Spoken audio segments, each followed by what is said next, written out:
Hello. The following example is going to help you understand how to solve rational equations. A rational equation is any equation that has a rational expression where the numerator is a polynomial and the denominator is a polynomial. The first thing I want to do in order to solve these problems is I want to look at the denominators. The least common denominator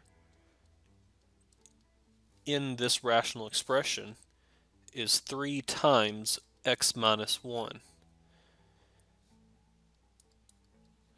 Because we're dividing, we need to make sure that we never divide by 0. So 3 times x minus 1 is not equal to 0. We treat this not equal to sign like an equality. So 3 is never equal to 0, and x minus 1 is never equal to 0. That means x is never equal to 1. Since 3 not equal to 0 is always true, that doesn't limit our answer choices. X not equal to 1 is important. This limits our possible answers. So now that we've decided that x cannot be 1, I can go ahead and get rid of all denominators. Here's how. Multiply everything by your LCD. So start out by multiplying by 3 times x minus 1 on the first term here. So I have 3x minus 1 over 3 minus, again, multiply by 3 times x minus 1 times your second term, 2x divided by x minus 1. And that's equal to x times your LCD again, 3 times x minus 1. Then you simplify. Notice this 3 and this 3 cancel each other.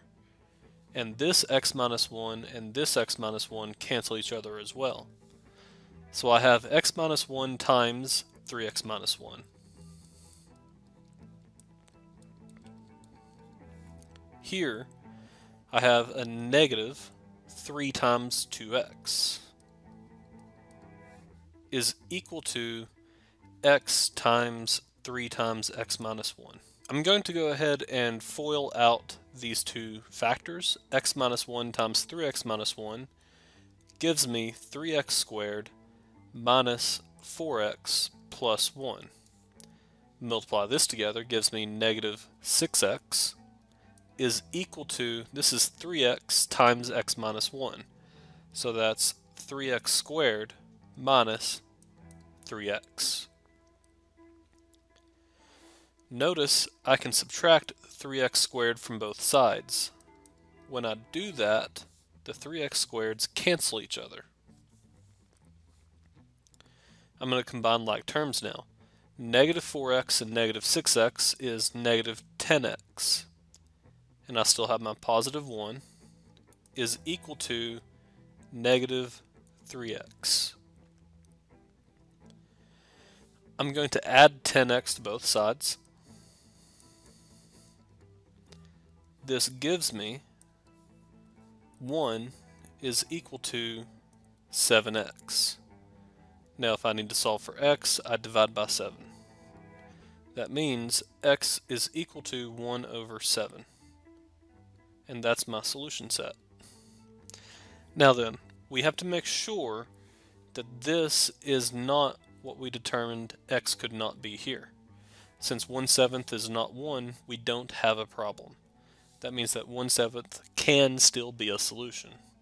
And we can always check this by plugging this into this equation to make sure that the left-hand side will equal the right-hand side.